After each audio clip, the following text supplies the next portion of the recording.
Branch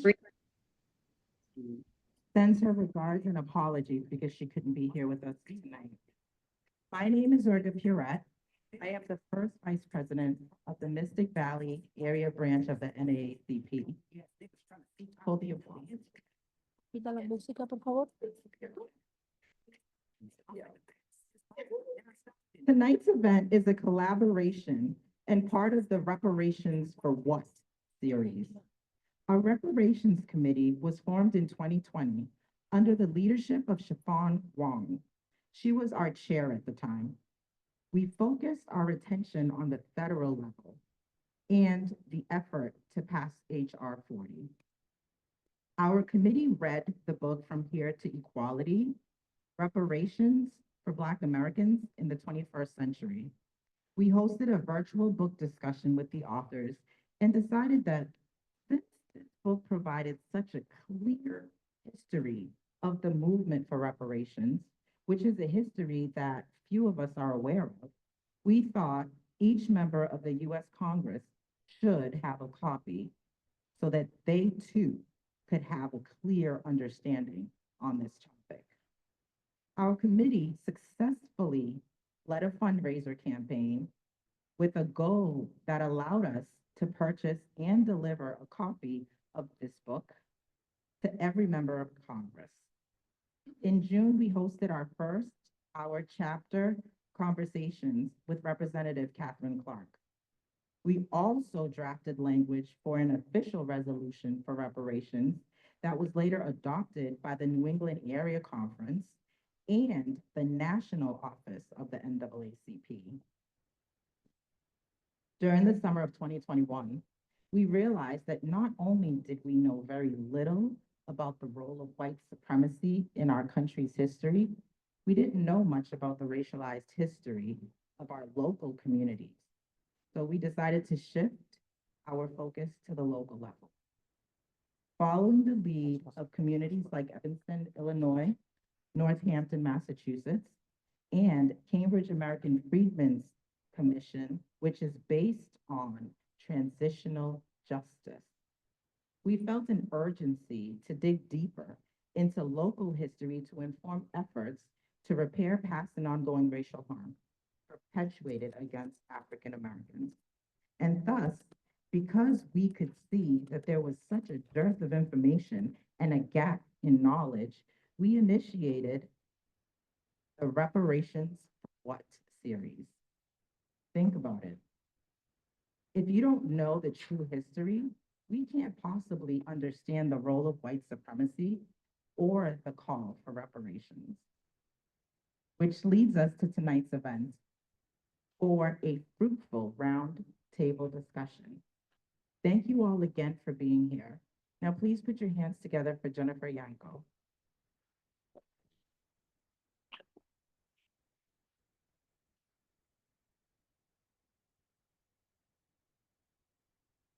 Thank you.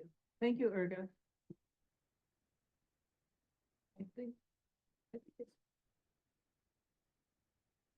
Thank you, Olga. I'm part of the Reparations Committee also of the Mystic Valley area branch, the NAACP, and I'm also a linguist, so I have to ask you to bear with me. What do you think the root of the term reparations is? Shout it out. Repair, exactly, thank you. And I think it's really important to keep that in mind, because repairing is what reparations is all about. Repairing damage, making amends, making whole something that has been torn apart. It may surprise you to learn that reparations are awarded regularly and routinely to veterans, people injured on the job, miners who contracted black lung disease, people exposed to radiation, people exposed to pesticides, and so on. What's distinct about the demand for reparations for African Americans is that the damage suffered through slavery and its continuing legacy is damage specific to a racialized group, African Americans.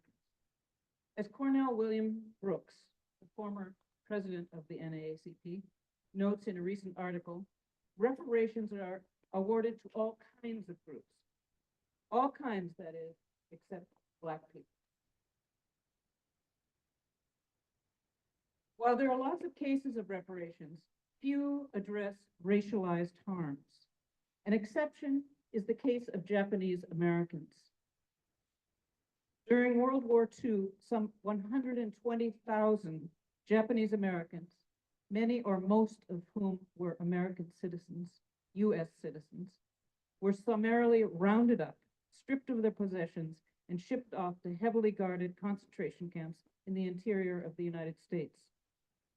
In the process, many lost homes, land, farms, and businesses. What they had in common was their Japanese ancestry. They were racialized as others. It's worth noting here that there were no mass roundups of Italian Americans, and there were a lot of Italian American communities in the United States, nor of German American communities. This latter point throws into stark relief the fact that the salient features of the targets of this miscarriage of justice were their non-whiteness and membership in a racialized group. In 1989, less than 50 years after the crime, an official policy apology was issued by the US government, and survivors were paid $20,000 each. I mention this because I think the Japanese American case is particularly relevant to that of African American reparations. Yet few of us are taught about this chapter of US history, the Japanese internment, as it's called, or about reparations to Japanese Americans. African Americans, too, are a highly racialized group, and like the Japanese Americans, they seek redress for wrongs that have been visited upon them as members of a particular group. So our series, Reparations for What? We're asking reparations for what? So how about 250 years of a horrifically violent chattel slavery? Or how about decades of the terror of Jim Crow, massacres, and lynchings? How about decades of convict leasing, redlining, and more recently, the racially targeted subprime lending debacle that led to the loss of homes for an disproportionate number of African Americans? And how about mass incarceration of Black and brown folks? Or about the blatant disinvestment in communities of color? The citing of environmental hazards in or near communities of color? Well, the list goes on and on. Suffice it to say that most of us learn little, if anything, about this in school, nor do we learn about African history or of the amazing accomplishments and triumphs of Africans in America. So part of the repair is telling the truth. We have to tell the truth about our history and how Black people have fared in this country and why. If we've been lying about a whole group of people and those lies fuel the harm, then part of the repair is telling the truth about the harmed and about those who perpetrated the harm. We don't teach our children about the critical role slavery played in the history of the United States or connect its vicious cruelty to the Industrial Revolution and the massive wealth of our nation. We shy away from presenting the facts because they're too horrible to speak of. But not speaking of them will not exonerate us or make the facts go away. Students deserve to know the truth, to have the tools so that they can understand how we got to where we are, and so that they will be able to judge the merits of claims for reparations by African Americans. Until we teach the truth about our history, we cannot expect people to understand the struggle for reparations for African Americans. And therefore, history and the way we teach it is a critical part of reparations. So tonight we're really fortunate to have a great panel of people who have spent their lives thinking and writing and discussing these issues. And I'm going to turn it over to our moderator, Jatea Spriggs, who is a first-year student at Brandeis University, majoring in politics and African and American studies with minors in law and journalism. Jatea is a CARE Leadership Next Generation alumna The Leadership Next Generation Fellowship Program is offered by CARE, the Coalition for Anti-Racism and Equity. The fellowship provides opportunities to learn and develop practical civic engagement and leadership skills, and to gain in-person, real-life experience in legislative offices. Jatea is passionate about public policy and social justice, demonstrating her leadership and commitment to advocacy. Importantly, Jatea also serves as the chair of Governor Healey's Youth Advisory Council, where she works to amplify youth voices in policymaking. It's our pleasure to thank you, Jatea, for accepting our invitation to serve as moderator of tonight's events, and we invite you to introduce our speakers.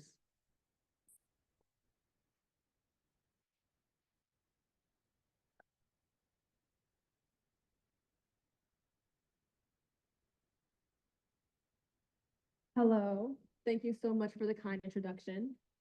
I said, my name is Jatea Spriggs. I am a first-year student at Brandeis University, and I'm 18 years old, which differs from the generations that we'll be speaking to, who have so much experience within the topic that we'll be discussing.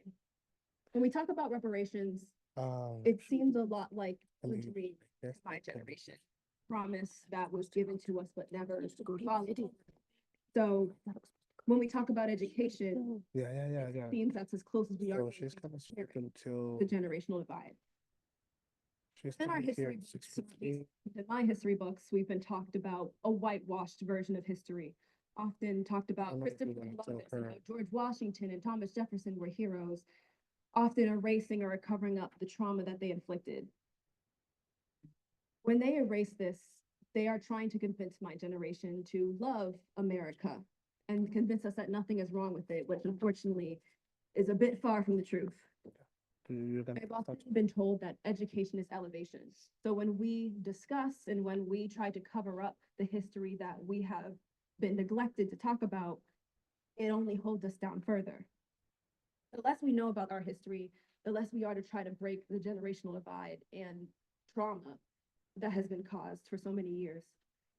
And in our panel, we're going to be discussing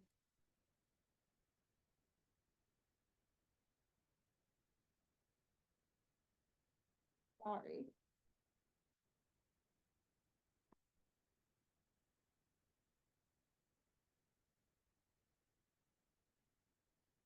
And in our panel, we are going to be discussing from across generations who've had experience to see what has been taught from, I don't want to make anyone look old. But we're going to be getting a very rich perspective that a lot of my generation doesn't get to receive. So before we start, I'm going to be introducing Virginia to have a conversation or to discuss further about the book of response. So if you'd like. Thank you. So sorry, guys. We just wanted to make sure that we also introduce the Black Response, who's also co-sponsoring this event.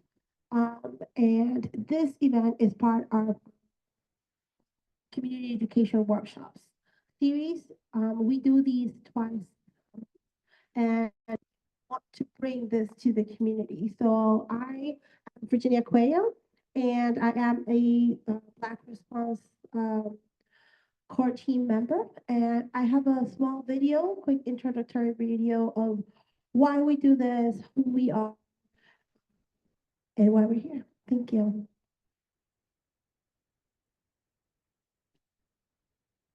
Welcome to the Black Responses bi-weekly community workshops and skills fairs. These workshops will center marginalized communities to build our knowledge of abolitionist principles, practices, and non-carceral safety response strategies.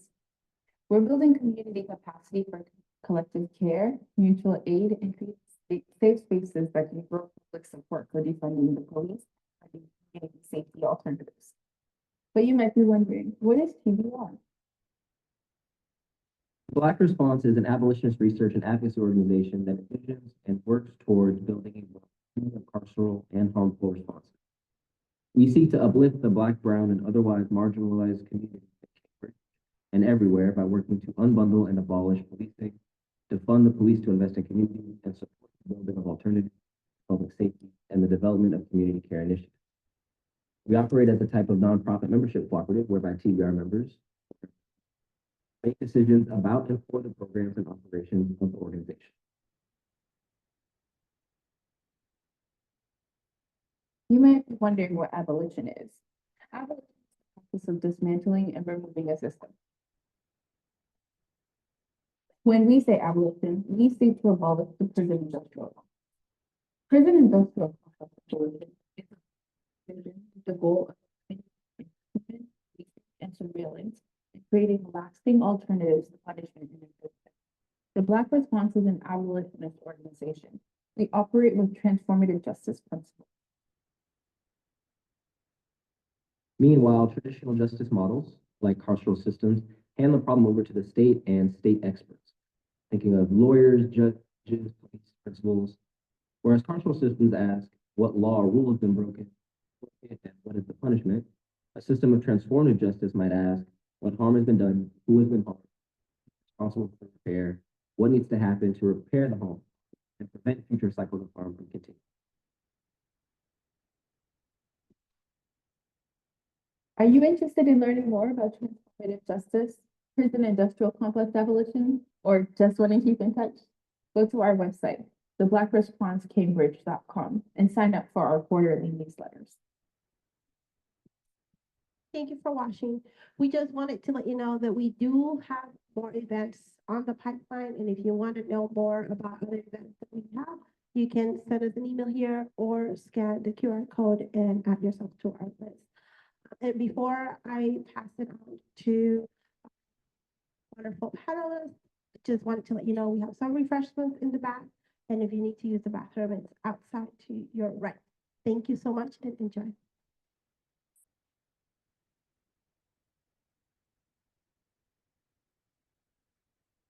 Yeah, now, without further ado, let's introduce our panelists. First off, we have Jamari Kapara, who earned his bachelor's in political science, sociology, and African studies at Tufts University, and his PhD in technology and environmental planning from the University of Michigan. He also studied at Fort Bar Bay College in Sierra Leone. Kamara served as Dean of the College of Public and Policy and Community Service at UMass Boston and chaired the Africana Studies Department from 1996 to 2001, and again in 2007, 2008, and 2011. In 1999, he became a founding director at the Center of African, Caribbean, and Community Development. Kamara was the senior advisor to Boston Pan-African Forum, treasurer to the West African Research Association, and served on the board Institute of Black World 21st Century. And if that's not impressive enough, he is a father of 2 children. Now, if you'd like to say a few words. Okay.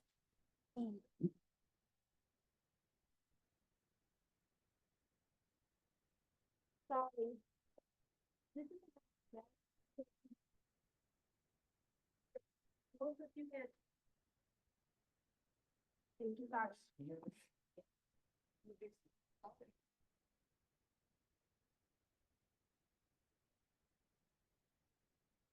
Thank you very much, Jatea, and to the sponsors for this meeting today.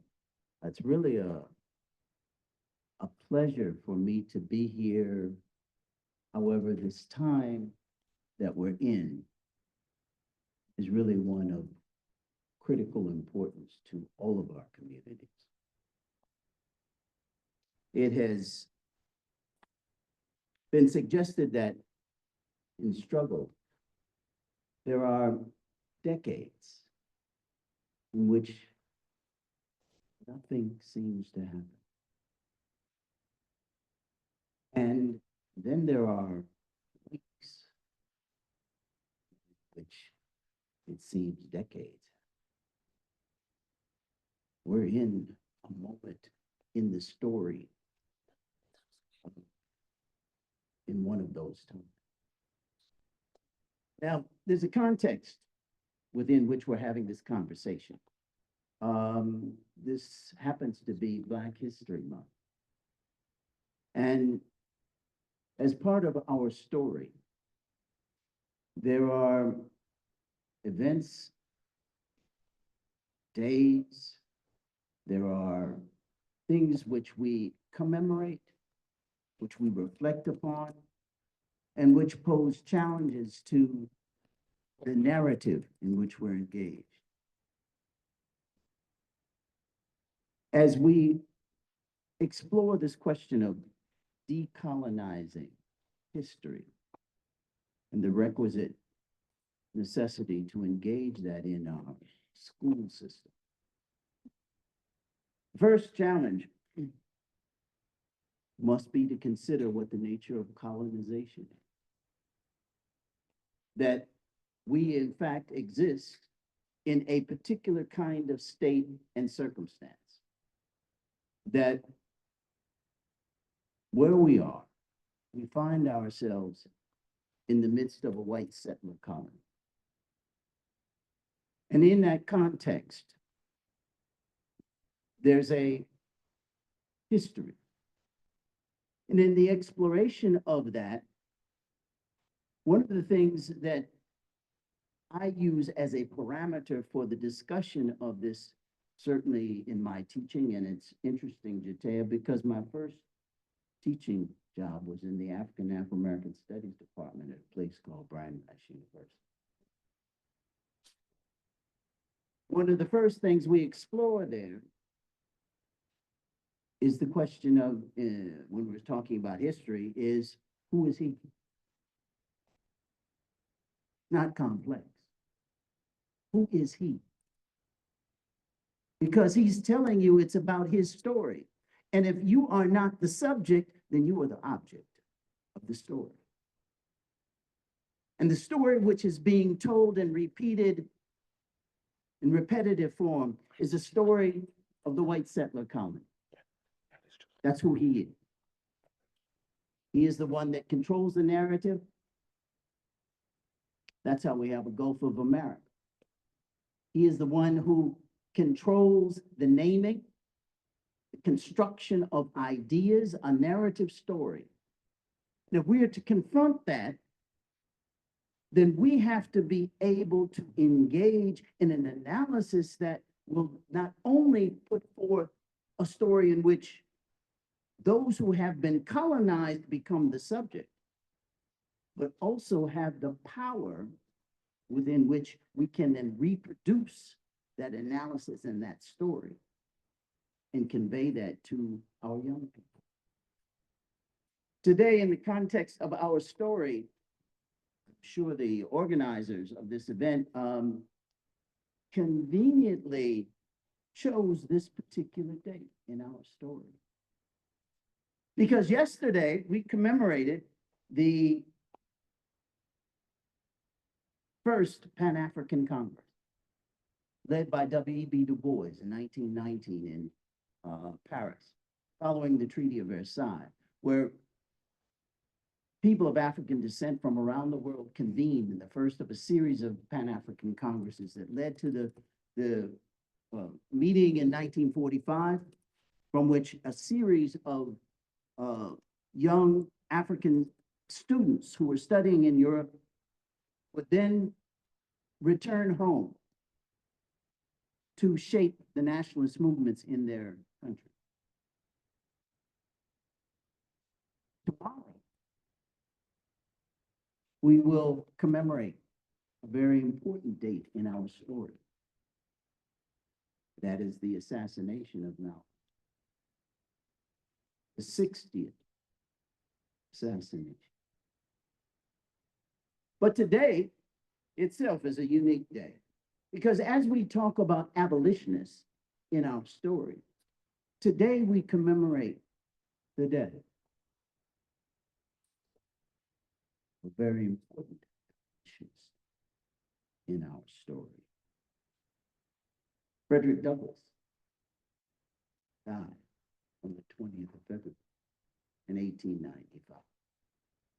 There are many, many dimensions of our story that we cannot we don't even know, and we don't understand. And the framework of our analysis and the reason why history becomes so important is because one of the truths that we know about the story is that if you do not know it, it is bound to repeat itself. And the moment that we find ourselves in, I would like to suggest to you, is a moment in which we are at the precipice of reconstruction. It's been suggested that by Reverend Barber, in fact, that there is a third reconstruction that is coming. But reconstruction is a period in history that we refer to that followed the Civil War. And I would like to suggest to you that, in fact, we are in an era of the second post-Reconstruction. Because following the Civil War, this period of Reconstruction that we know is the period in which there was a great deal of involvement and inclusion of those because of the 13th, 14th, and 15th Amendment, those who had been enslaved.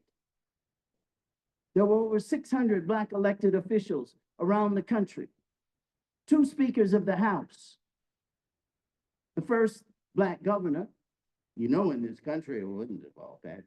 He wasn't the second. He wasn't the third. First Black governor was in Louisiana in 1870. First Black senators in this country weren't Ed Brooke. Ed Brooke was the first Black senator in the 20th century as a Republican. First Black senators, both of them were from Mississippi in the 1870s. This was a period of great inclusion. It was these legislators who brought forward public education, free public education in the South. It emanated to this period. And before the end of the 1870s, it was reversed. It was reversed by the Congress.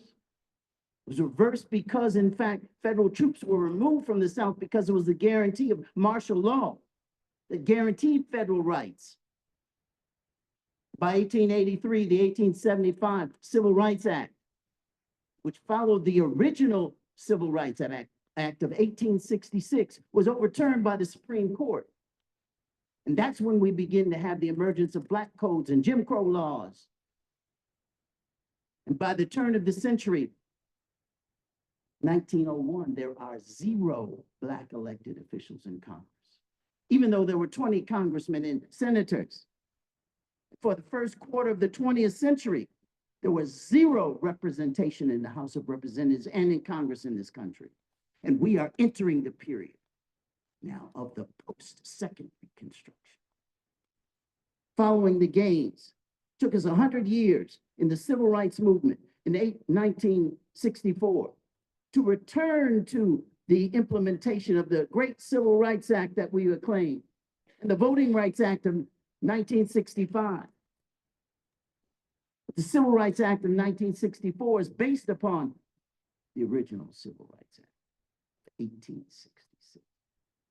Took us 100 years to get back to where we were.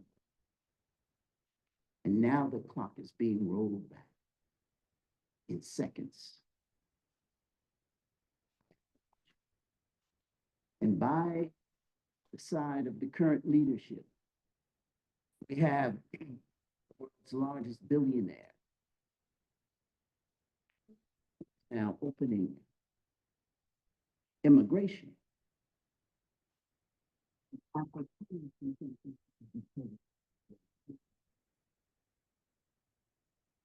Black government that has come to power, that is struggling to gain liberation. The position that we find ourselves in is a dialectical one. It's dialectical in that there is a structural relationship between those of us who are the oppressed and those who have been oppressor in this colony. And that my liberation, that of people of African descent, is inextricably linked to the abolitionists and those who are the colonized. Currently, and I want us to be able to discuss this. I know my time is limited and I want to respect my colleagues on this panel. But our discussion has to move then to the point of what are our actions. Currently, there is legislation that was filed in the state legislature here, and there's a bill, and we will share this with you, having been filed as mirror legislation in the state Senate and in the House of Representatives, focusing on the question of establishing a commission to explore and detail the issues of reparatory justice in the state of Massachusetts. I hope that along with the statewide coalition that exists here, that you will work along with us, been involved around the state to put the legislation forward, bring forward any modifications that are necessary. And we can discuss those details, but it is the commitment to this continued struggle, to opening up our minds about the knowledge and the struggle for the repair of all of us in this dialectical relationship in which we are inextricably tied. We'll pass this out, and I hope you will have questions to explore this as we move forward in our conversation. Thank you. Next up, we have Lawrence Blum. Blum.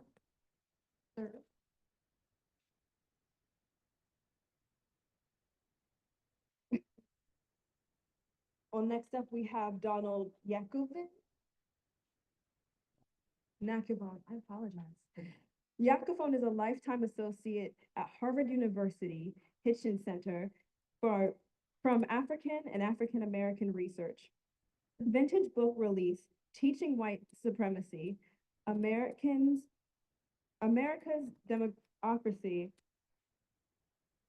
Ordeal, and the Foreign and Our Nation's Identity. His ninth book in 2023, The African Americans, Many Rivers Across, co-written by Henry Lewis Gates Jr., won a 2014 NAACP award. A year earlier, he received a W.E.B. Du Bois Medal, Harvard's highest honors in African American Studies. He earned a PhD in Claremont Graduate University, taught several universities, and helped edit Black abolitionist papers. After almost 15 years at Massachusetts Historical Society, where he founded and edited Massachusetts Historical Review, he became a manager of research and program development at Hitchens Center. He was written widely on abolitionism, gender, African American Civil War, and American cultural history. Good evening, and thank you all for coming. I want to start with a personal recollection, which is intended to bind the two major themes that I want to approach.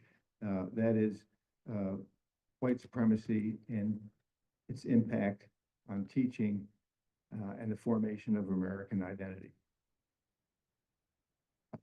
When I was a senior in college, I was sent to a small town in central Connecticut to do my student teaching. I, at that point, thought that I wanted to dedicate my life to teaching at public schools. Well, one of the first experiences at this school, it was a high school, was entrance into the teacher's lounge, something that as a student I had never done before. I didn't know what to expect. In this case, the teacher's lounge was largely empty. It was a very shiny but ancient linoleum floor. There were these series of odd and worn out chairs around the circumference of the room. But in the middle of the room, which was otherwise empty, with a few teachers scattered around, was a much older, probably a department head. I never found out what his name was. He was probably about my age at the time. But he was seated in the middle of the room on a old wooden armchair. His arms gesticulating, his very extremely white skin set off these extremely black glasses, thick black glasses on his face, as he was lecturing about the white man's burden to whoever was in the room. At that moment, I think I decided that teaching high school was not going to be in my career.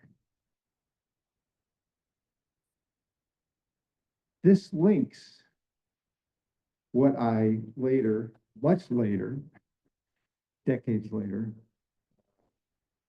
encountered when I wrote this book, Teaching White Supremacy.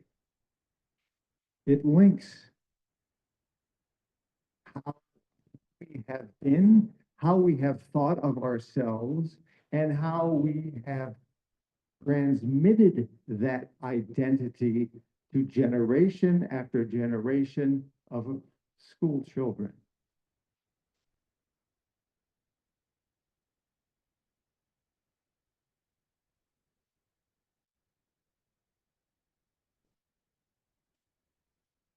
I did this not because, as one person accused me of being a Marxist, I did this for the purest of reasons. I had been doing a different book, and I found myself in the basement of the library of the graduate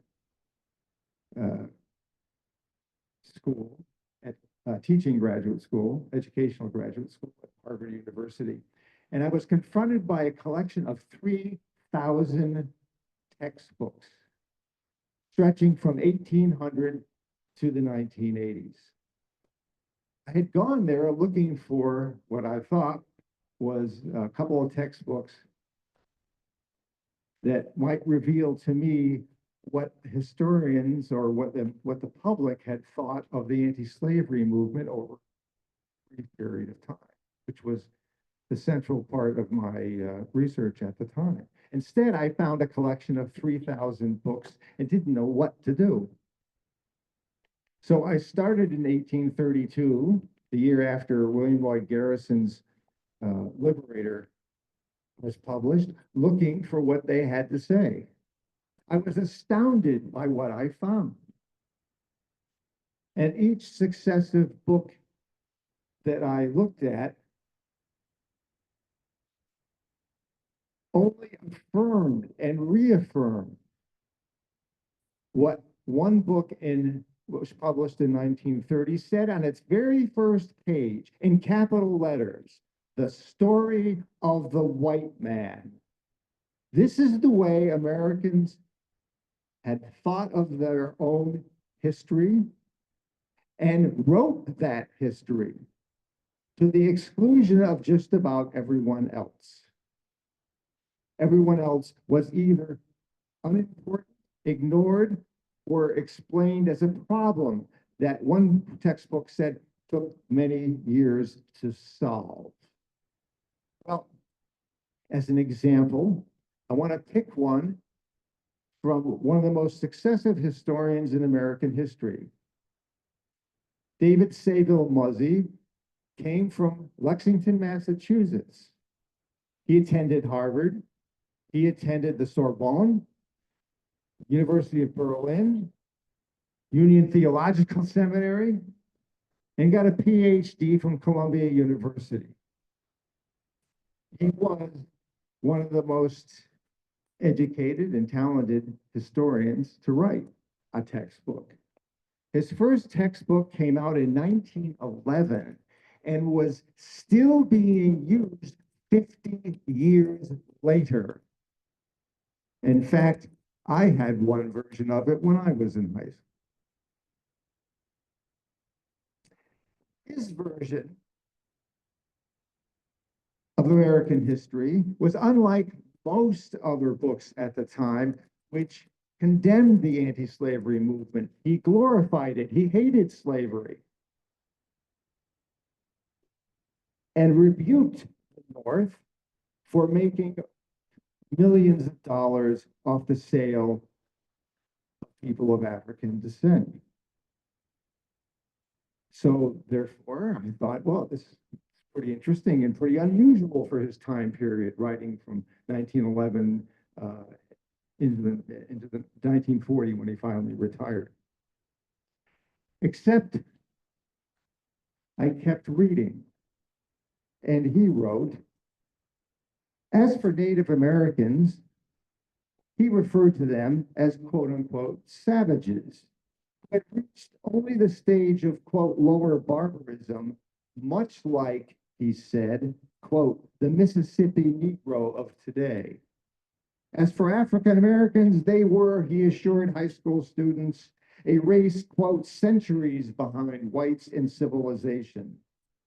His textbook assessment of Reconstruction expressed deep sympathy for the Ku Klux Klan and insisted that, quote, the races must always be kept distinct socially. The dominance of the white man can and must be the dominance of the elder and stronger brother who educates and encourages the weaker.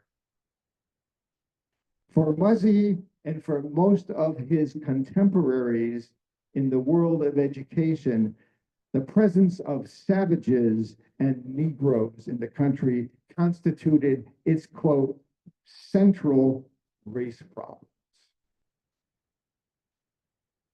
This attitude dominated American history teaching from the beginning until now. While the textbooks are better, less dramatic, less insulting, they maintain a white supremacist orientation. And even the ones when they don't, the teachers refuse to use them, and the students never learn. The Southern Poverty Law Center interviewed 1,000 teachers and students to find out what they knew. Only 8% knew that slavery had been the cause of the Civil War. Most thought it was taxes. The influence of this creation of American identity is driving the social crisis we are currently enduring, because those people in power believe, and in this they're correct, that the number of people of European descent is shrinking, and that soon it will be just one of a series of minority groups. That has never happened before, and they find that intolerable. And they have over 200 years of teaching to back their attitudes on. We must understand what we are up against.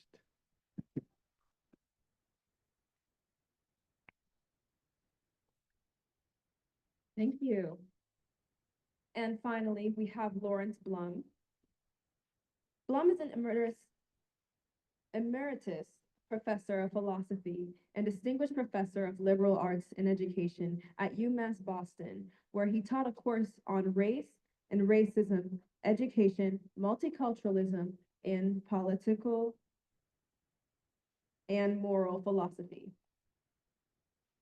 He is the author of I'm Not a Racist, But, written in 2002, named Social Philosophy Book of the Year. In the early 2000s, he arranged to teach a course of race and racism at Cambridge, Ridge, and Latin High School to a class of seniors, and that mirrored the ethno-racial demographic of the school and was invited back to teach the course in 3 more years. He discussed the course and students in high school race in America in 2012. In 2021, co-authored Intergenerational Struggles for Racial Equality and Civil Renewal in Public Education and was awarded Israel Stifner's Prize in Philosophy of Education. He also taught at Rhode Island University, in Makanda, South Africa, Teachers College, Stanford, and UCLA. Thank you, and thank you for coming. You all have the handout, and is the virtual working fine? Am I projecting to the virtual attendee? Yeah. Okay. I just want to mention, just to elaborate a little bit about the course at Cambridge Ridge in Latin. I'm a Cambridge resident. My 3 children went to that high school, and I arranged informally with the blessing of UMass Boston and saw it as part of kind of urban mission. There was a good thing for professors to do. At the time, the school was roughly like 42% Black, 32% white, 14% Latino, 12% other groups in my class reflected that. At the time, the honors level courses at Ringe, as the school is known, were dominated by white and Asian students. My course was not an official honors course. I wanted to give a comparably intellectually rigorous course to a class that had a significant number of Black and Latino students. But I also wanted it to have the overall racial mix that the school itself had. The course was oriented around the historical development of the idea of race in the US and how this was interwoven with both the history and development of slavery in the US and to some extent, like in the Caribbean, Latin America, and also with developments in the history of science. The high school at the time, and I think still, had an array of courses in African American history and literature, and also, I believe, African and also Caribbean literature and or history. But there was no other course on the idea of race itself. In the class, there was a fair amount of discussion of current issues and student experiences, but the course was anchored in historical study. The experience of teaching this course 4 times was a high point in my professional and community life. And I eventually wrote a book about it, which Jataya mentioned, and it's listed at the end of your handout. Trying to do justice to the fantastic students I encountered and their rich and insightful conversations and interpersonal engagements across racial lines in the class. I struggled with my limitations as a white teacher, learning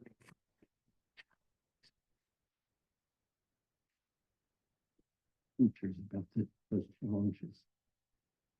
And in contrast to the current narrative underlying the conservative attack on anti-racist education, the students of color were not wallowing in a demoralized victimhood. Nor were white students overcome with guilt and resentment. They all recognize the incredible gift of a respectful, multiracial learning environment concerning racial topics, an environment almost entirely threatened by the Trump administration's educational policy, to which I now turn. So in your handout, reproduce an executive order, I refer to this as an EO, from January 29th about K through 12 education, which is called, ironically, Ending Racial Indoctrination in K through 12 schooling, but basically it's a plan for indoctrination. So it's like 1984 language is used in the opposite of its. These guidelines that the EO lays out will, the Trump administration will attempt to enforce them across the entire country. These consist of 7 what they call immoral generalizations. Those are the ones, small ones. 8, I guess, 8. The teachers will not be allowed to teach. And unfortunately, there isn't time for me to go through these with you. But I would like to do it because, I mean, I just want to encourage you to really read this EO, and it's linked at the bottom if you want the larger one. The list of immoral generalizations is exactly the same as that used in legislation in about 24 states controlled by Republicans, passed since 2021. They're called divisive concepts rather than immoral generalizations in that legislation. The legislation grew out of an orchestrated conservative backlash, especially to the George Floyd demonstrations of summer and fall 2020 against police killings and against racism more generally, rising from the Black Lives Matter movement of the 2010s and into the 2020s. The legislation and the EO intends to prevent teachers from teaching honest history about the race in American and world history and society today. It does so partly by empowering parents to complain about what they regard as objectionable teaching that their children's teachers engage in, partly by using broad and vague language that will lead teachers to self-censor and take the safe course of not teaching about race and racism at all, except for in some very superficial and misleading ways. Some teachers have already been sanctioned by their schools or districts for allegedly violating the legislation or local policies in the spirit of it. Some teachers have reported avoiding teaching about race and avoiding pursuing discussions about race when their students themselves raise racial issues in their classes.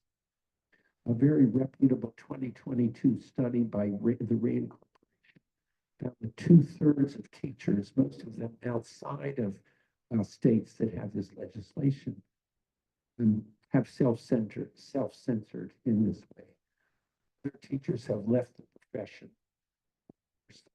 jobs in a different state, but some teachers have hung in and looked for ways to continue to teach honest history. Many states have state-mandated curricular frameworks that require them to teach about, for example, slavery, Jim Crow segregation, and Black and other struggles for rights and justice.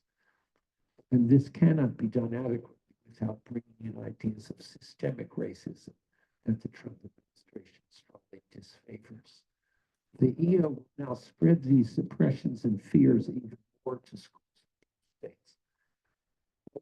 Policies, and by further entrenching the racist tropes about education in the EO in the minds of parents, especially, but not only conservative parents. A teacher from Haverhill said in an article in the EO and the Boston Globe this week, it's sending a chilling effect. Every teacher I've talked to is completely freaked out by it. That's a quote. Teachers would be better positioned to resist the intent of the legislation and to the legislation tends to shut them down, and they'd be positioned to resist it if they were aware of the actual language in the legislation and the EO. They could read the legislation and EO in trusted groups in their schools, plan how to teach in a way that expresses their expertise and their professional integrity. The actual literal language in the EO and the legislation actually permits more honest teaching about race than the legislators and the Trump administrators intended. For example, it nowhere explicitly mentions systemic racism, even though they clearly don't want teachers to use that idea. And so just to give you an example, look at number 2 on the immoral generalizations. It says an individual by virtue of the individual's race, color, sex, or national origin is inherently racist, sexist, or So this is something a teacher's not allowed to teach. I think very few teachers teach that the students in front of them are inherently racist, that is to say, born racist, racist by genetics, so to speak. So I think even though they mean it to shut teachers down, in fact, a teacher could say, I don't actually teach that this student is inherently racist. That's why I'm a teacher, because I teach that if you've learned racist ideas, you can come to get rid of those ideas. And then another example in what's called the patriotic education section of the EO, I'll just do number 3. The concept that commitment to America's aspirations is beneficial and justified.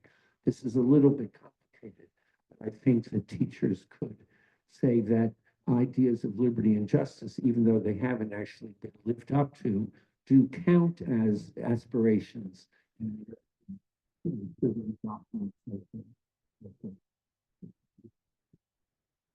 Declaration of Independence. I think that many teachers could honestly say that they teach that those are valid ideas. We just have to figure out how to live up to them. So I think there's ways that you could sort of get around the intent of some of this language. Okay, just to I believe it would be possible to teach about the reparations idea without violating the legislation. And it would certainly be possible to teach the historical foundations of reparations by teaching honestly about slavery, its role in American life, and its legacy into the present.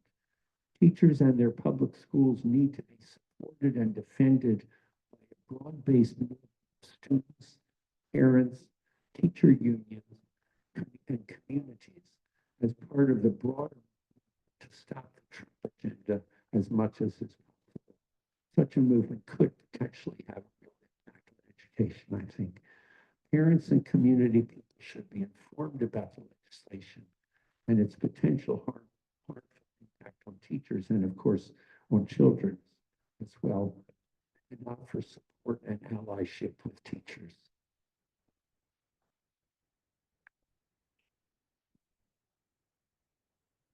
Thank you. Such wonderful introductions. Now, let's get on to the first question. The first question. Why do you think the way we teach history in our schools is so important to the struggle for reparations?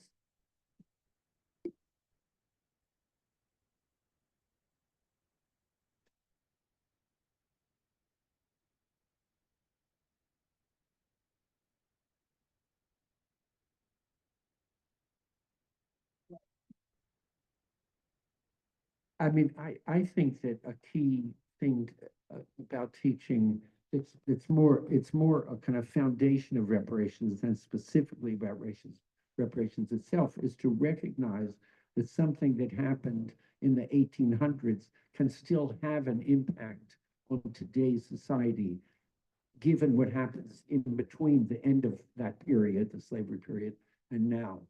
And so being able to teach that something that happened a long time ago can have an impact in the present is really a core aspect of historical understanding. And so I think that's a key, feature of any history teaching, to sort of recognize that. And there's no question that the Trump administration it's much broader than that. It's just this whole conservative movement that doesn't want you to think that there's any systemic racism anymore, that was a long time ago. I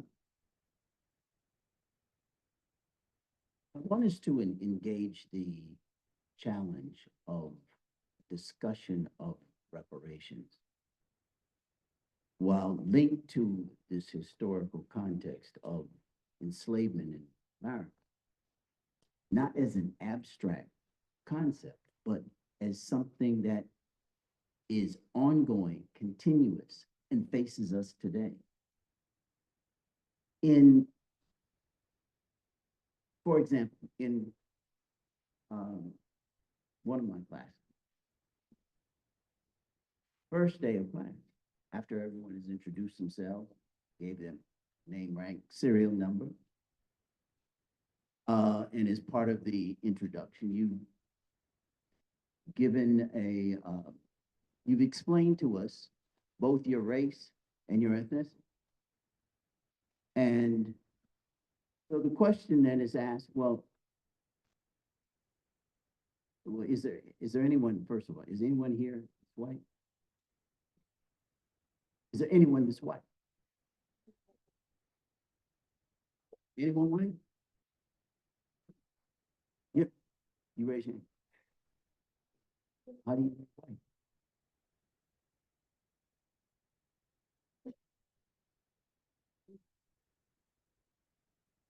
But there's the sheet right here, paper right there. What color is that? You have one, right? Right next to your hand? Is that with that your hand and that paper? That's not the same color. What does it mean to be white? And the conversation goes on to engage this set of ideas. Whiteness is an idea, construction of an idea that now has created a sense of values, and there's an interrelationship, and there in fact is no meaning to whiteness. In the absence of blackness. It's a dialect. It's a dialectical construction of an idea that has no meaning in and of itself if there's not blackness. That's why it was created. And how now do we engage the construction of a society that has certain kinds of frameworks, and what the implication and meaning then is of that blackness? Just yesterday in class, I showed students the doll experiment. I'm sure everyone is aware of that. So it was an experiment done by doctors Kenneth and Mamie Clark. It was used in the Brown versus Board of Education case. And it talks about the implications of this construction of those ideas on children, starting with the age of 3, and how they perceive doll, so-called black doll and a white. What's the good doll? What's the bad doll? We go on with a series of questions. What's the ugly doll? Then they ask, what doll looks like you? What doll do you want to play? And you begin to find out that from the age of 3 onward, young children have internalized these ideas implicit in the construction only of an idea, blackness and whiteness. It is this that we have to engage. Yes, reparatory, but repair is not just, as you will see, talking about in the legislation. Yeah, it has to deal with economics, but it's far deeper than that. We have to repair a construction of how we have even framed a society and a set of social, political, and economic relations. And that is the deconstruction of that. We have to take that apart. We have to help young people, as well as ourselves, ask certain obvious questions. Beginning with, whose story is it? Who's he? Is he you, or is that somebody else? If you're not the subject, then it's not your story. And as you explain this so clearly here, but we should not be surprised because they told us it's their story of the colonists. But if we can't refer to it as a colony, the kind of colony is that it is, then we get confused, wrapped up in this. That's the deconstruction process. That is what the repair is about. Beginning in our own everyday lives and working back. That's the repair. Psychological, social, cultural, interrelational, because we're inextricably tied.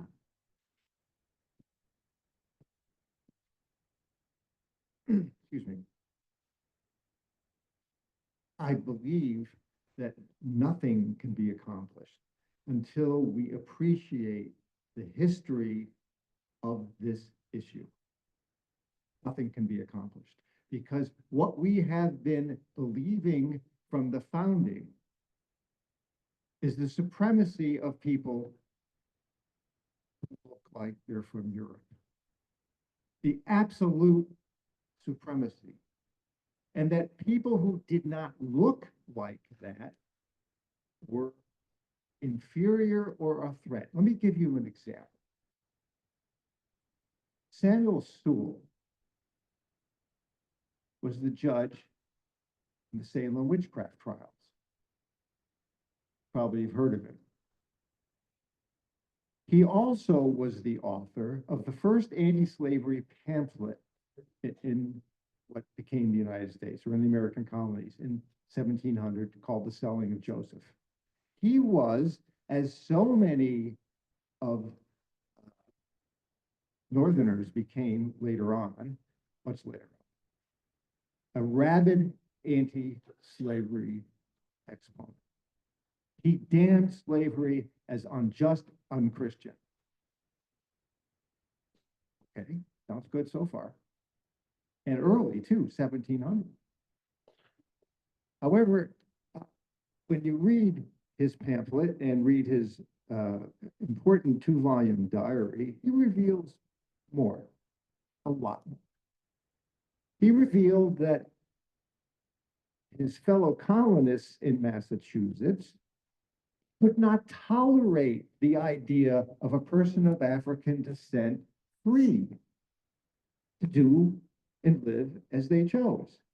It was impossible to accept.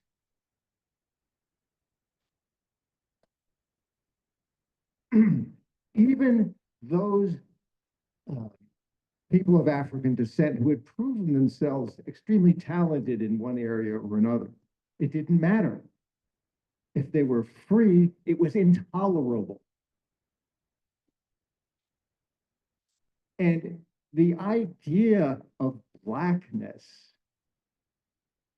in this fictional creation of race, which I'll talk about more in a second, was so ingrained in the thinking of the colonists of European descent that it made Samuel Sewall wonder, after he died, would he keep, and these are his words, he keep his cherished whiteness, quote, after the resurrection, unquote.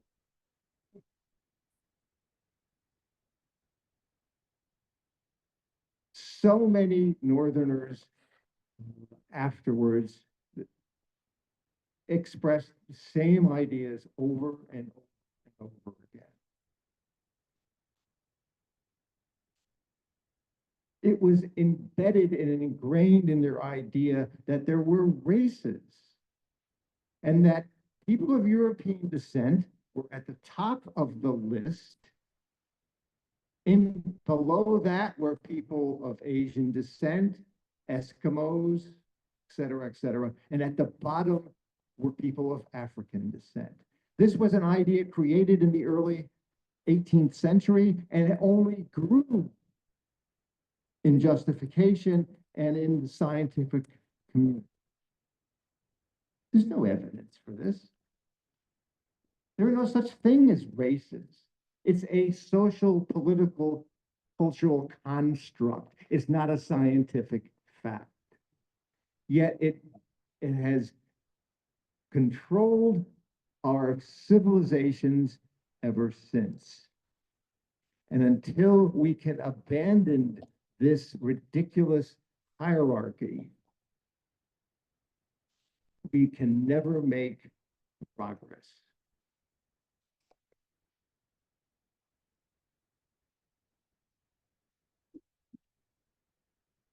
Thank you. Now, I'd like to talk a little bit about taking actions. What can ordinary people like students, school leadership, teachers, parents, and other advocates do to influence the way we teach history?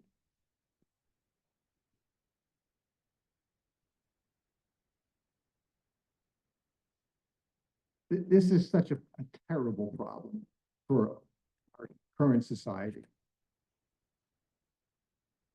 One of the essential problems, and this has been one probably from the beginning, and very certainly since the end of the Second World War, is doing the teaching, and what training do they have? The situation has always been problematic. I remember when I was in 8th grade, correcting my teacher when she was instructing us about the First World War. And she said that airplanes had not been used until the Second World War. And I had to raise my hand and say, I don't think that's the case. And I gave her some examples like Eddie Rickenbacker and others. And she apologized. We have people who have no training in history. When I was at that school in Central Connecticut doing my teacher training, my first instance of teaching behind the desk, as opposed to being in front of it, I had asked the class, "What does your teacher do?"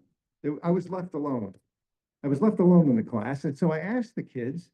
I said, "What does your teacher do?" He said, "Well," they all said, "Well, he sits at the desk, reads out of the textbook, and then shows us movies. That's teaching." Very often, people who teach history are the gym coaches. This has happened again and again, and I've got plenty of evidence that I cite in the book about this. There's no training.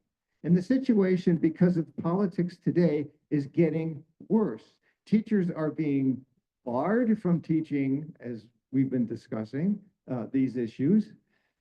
Teachers are leaving the profession, and in some cases, they're being replaced by individuals who haven't even been to college. We are facing a very serious problem. Now, there are answers. There are institutions. The Gilder Lehrman Center, for instance, is doing its best to train people to teach real history.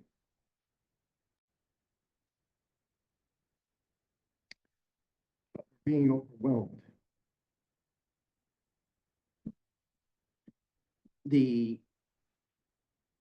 In trying to deal with some of the ideas that the professor just spoke to, construction of those, how they are embedded in our own individual psyches, even the professor's psyches, much less the administrator. If you recall, in the not too distant past, there were a great deal of commitments made after George Floyd.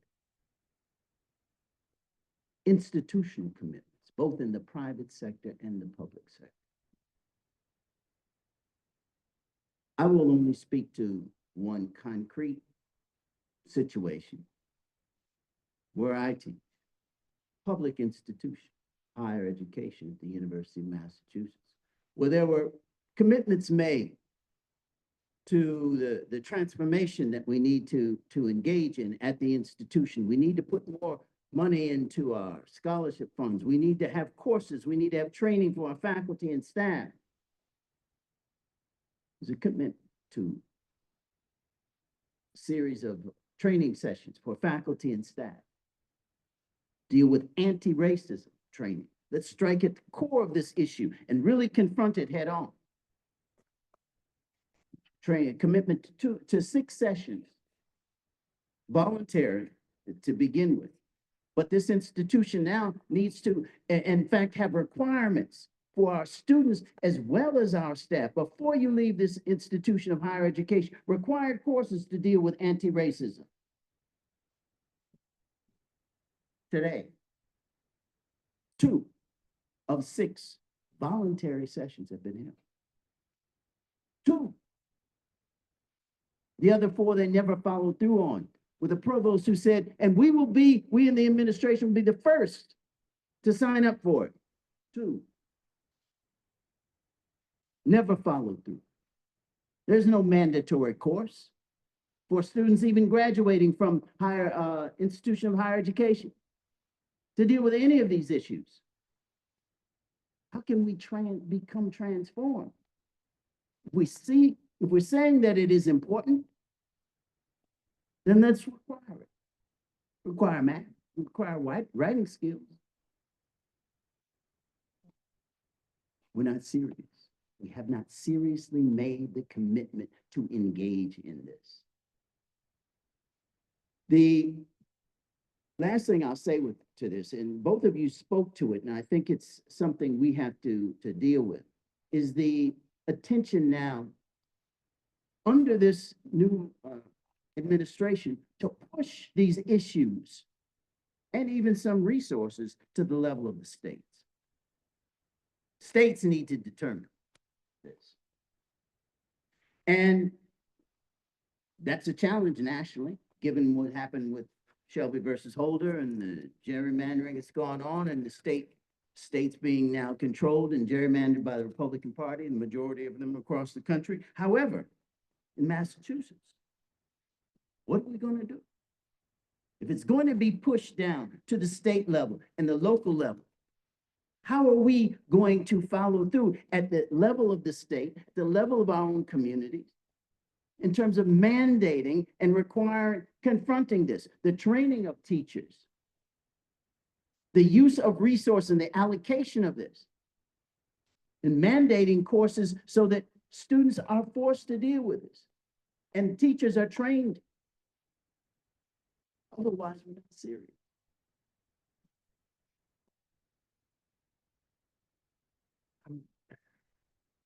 So I just want to say two completely separate kinds of things.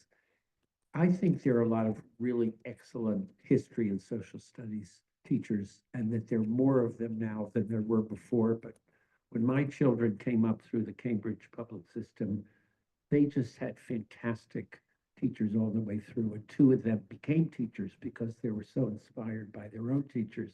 And my sense of my colleagues at Cambridge, Richard Ladd, this was 20 years ago, but I know some of the people since then, that they're social studies and history teachers, and they're absolutely terrific. And there are a lot of excellent resources. Professor Jacobone mentioned the Gilder Lehrman Center, whatever it's called. But there are just a lot of very good resources. So I don't disagree that, of course, it should be much better. And in the race area, it could definitely be improved. But I think they're really great teachers out there. My second completely different point is that every single good thing that's out there is under threat by the current administration.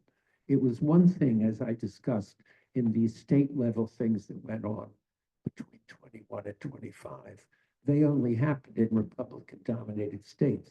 But the federal administration, even though they talk as if they want to put things to the states, they don't want to do that. What they want to do is crush any progressivism in the education world.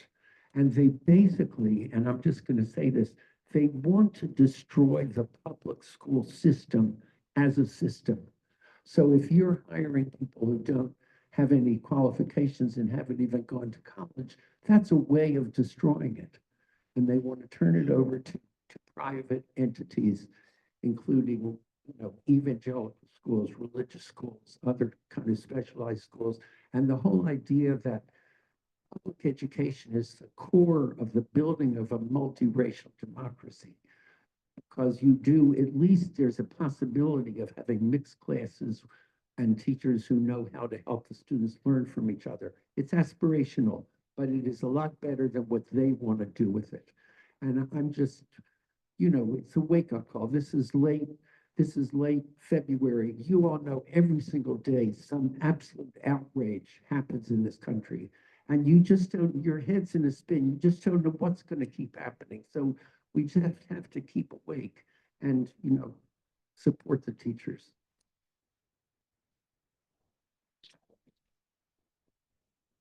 Thank you. Now let's head to closing remarks, and if they have any questions from the audience or Q&A, then we can go ahead and ask those. So Any, If anyone would prefer that Jatea ask the questions that you're writing down on the cards, I will go around and I'll pick them up. Or if you want to ask yourself, just let us know and she'll bring you the mic, okay? Thank you.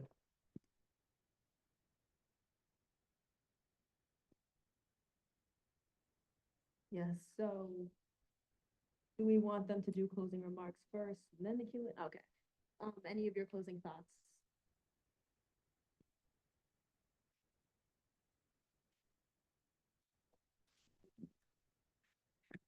One thing I would like to turn your attention to is the pieces of legislation that have been circulated here. Over the last several years, following in the actually the tradition of a singular piece of legislation that was filed in the 1980s in the Commonwealth of Massachusetts by Senator Bill Owens, which was the first piece of legislation on reparations since Reconstruction. The bill never had a hearing. Last year, there were hearings filed on a piece of legislation filed, two pieces actually, of legislation filed in the Commonwealth, and neither one of them passed. Currently, you have before you two pieces of mirror legislation, one filed by Representative Holmes, I think, and the second by Senator Miranda, who are submitting a piece of legislation that is to draft a state commission that would explore the questions of reparations, reparatory justice, come forward with a set of recommendations for the state. There's a statewide coalition that is actively working in support of these pieces of legislation to hopefully get this passed in the legislature that would allow us to do some requisite serious scholarship and background work and bring forth legislation to deal with the question in a proactive way in the state of Massachusetts. I would encourage you to, as part of both the continued work and local level and local community here in Cambridge and the school systems around education, to simultaneously work at the political level and to, for our state, support the lobbying efforts to push these pieces of legislation, which will have a hearing later on this spring. Then the statewide coalition, we will be in touch with you to share ways in which you can collaboratively work with folks from around the state. There are communities, I think here in Cambridge, there has been a piece of legislation passed in the city of Amherst. There have been actually reparatory justice passed in the state and several $1 million being distributed in the city of Amherst. So there are initiatives that have been effective in Evanston, Illinois, in the state of California, and so forth. And as a state, we are behind. And this is offering us an opportunity, if we work collaboratively, that to be able to push such legislation, or would give us the opportunity and a base and a platform from which to talk about the questions of reparatory justice and how we can engage in those in our local community. So anyone interested, please see me afterwards. We have this here for you, and of course, participating in the statewide coalition. Encourage that.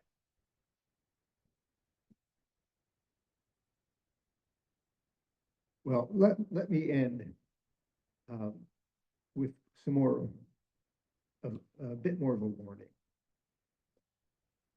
The influential New York Times journalist, Charles Blow, who just retired for reasons that are inexplicable to me, since he is so excellent at what he does.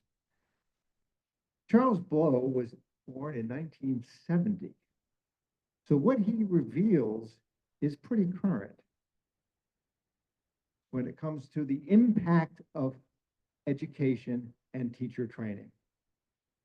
I was led to believe, he wrote, Blackness was inferior. We have been trained in it, bathed in it, acculturated to hate ourselves. At every turn, at every moment, I was being baptized in the narrative that everything white was right, good, noble, and beautiful, and everything Black was not. This is essentially a modernization of what James Baldwin wrote in the 1960s about his youth and growing up. Is it over? No. Just a few years ago in my own town, just a few miles from here,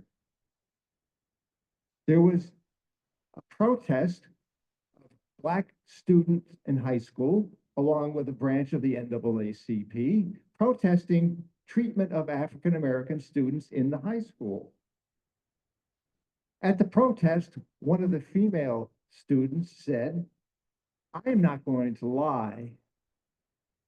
Going to high school made me hate being Black, quote unquote. This is a current issue. It is live, it is now. And it is essential that we address the issue of teacher training, not just textbooks. We could have the greatest textbooks, but if they don't use them, they have no impact, and they're not using them.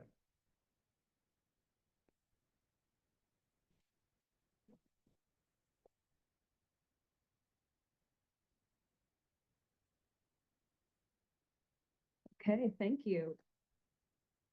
Unfortunately, we do not have time to address all of the questions, although we will find a way to address them in the future. We'll take this moment to ask at least one of them that we found most interesting, well, not most interesting, I'm so sorry about that.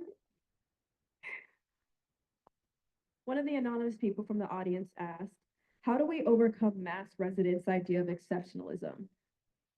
We are saying that we are better nationally, so why need to improve locally, given reparations is so crucial to advance here and nationally.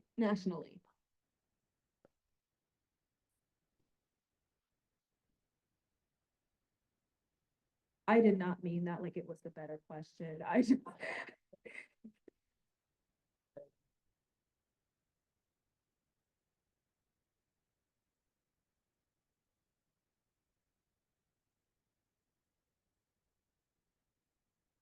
Okay, I'll ask another one. These are very thought-provoking questions.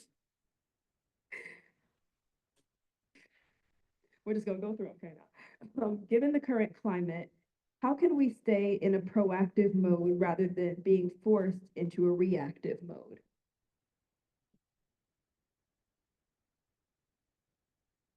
By having sessions like this, by organizing, it's organizations, meetings, protests, sitting home and doing nothing will accomplish nothing. By organizing. No, he's absolutely correct. I mean, we cannot allow ourselves to become consumed by the narrative and the noise that we're going to be hearing. There's actually something called chaos theory, and it's a theory of organizing. And we cannot allow ourselves to become confused or distracted by all of the noise. Yes, we have to pay attention to these orders. Yes, we have to systematically deal with legislation, with mass demonstrations, with organizing and fighting back, but we have to have our own agenda. We cannot be, there's a difference between being reactive and responsive. We have to have an agenda of our own and continue to keep our eye on that. And it comes through organizing. You know, they said that the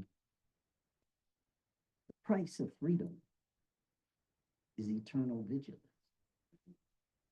And there's no such thing as unorganized power. We have to organize in order to gain power. So we have, it's a systematic rhythm to that. And with all the noise, don't let it get us distracted. Yes, there's certain things that need a response. Others is noise.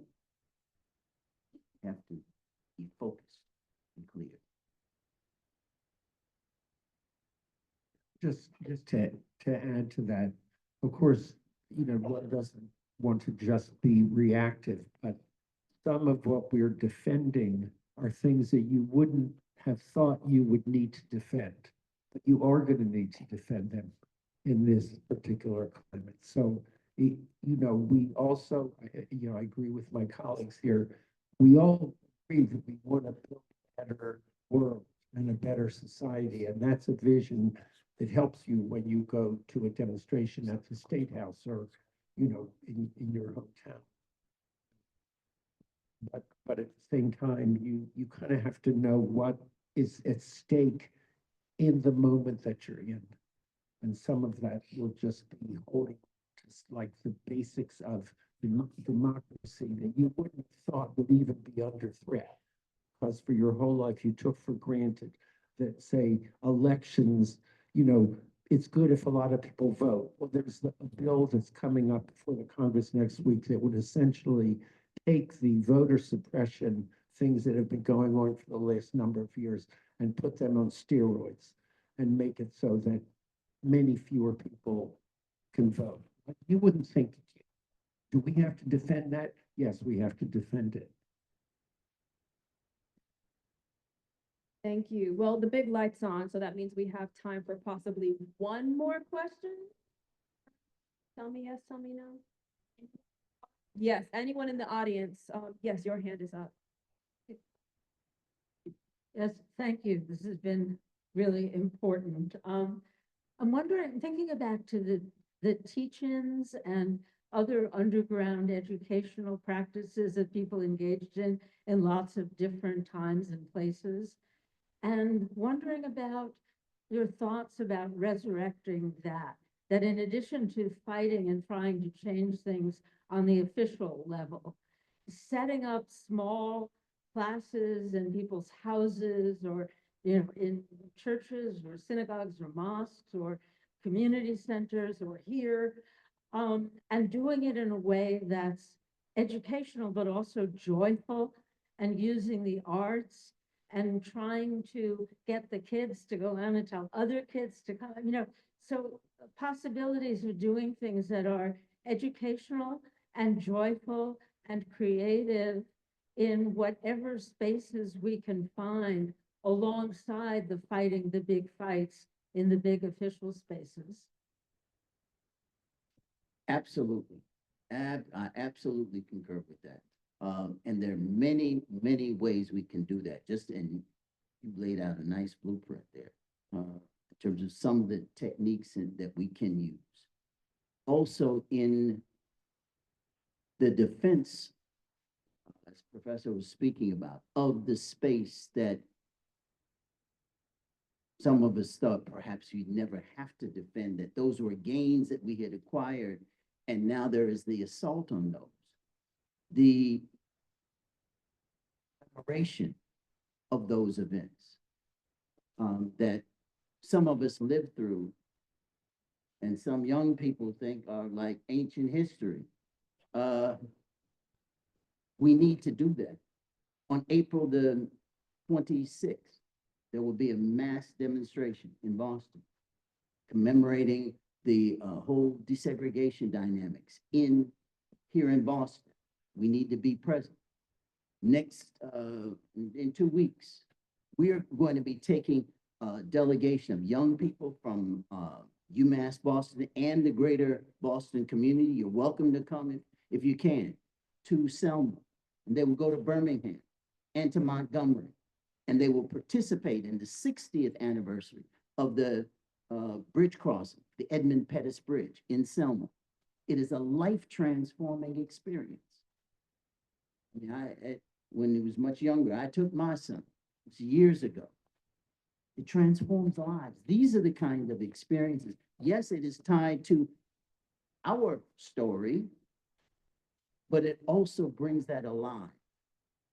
We go to the museum and so forth. These are the kinds of things. And you talked about in churches. I mean, last weekend, I was speaking to a group of young people on Saturday now. On Saturday, young people came together. And we're talking about some of the very similar issues we talked about here. And the whole idea of what does it mean to be reparatory justice and so forth. And this is a group of 15 young people who have continuously throughout the year now, a Saturday program for bringing this to their attention, as well as the parents will also. This has to continue and I think be elevated. But resistance is the hallmark of the day. I just completely agree about that, and I think the historical model of the freedom schools that, you know, in the civil rights period, and then kind of the free school movement in the North that had, you know, it was outside the public school system. We're going to need that. I wanted just to call to your attention a book in this spirit. It's called Teach Truth by Jesse Gopian. It's on the handout. I have it on the handout. It just came out a month ago. It's called Teach Truth, the Struggle for Anti-Racist Education. And he basically, he's an African-American education activist who's a high school teacher. He's done other things as well. And this is just like an overview of the kind of both of the reaction against anti-racist teaching and then the movement that developed to counter the counter movement, you know, the reactionary movement. It's excellent.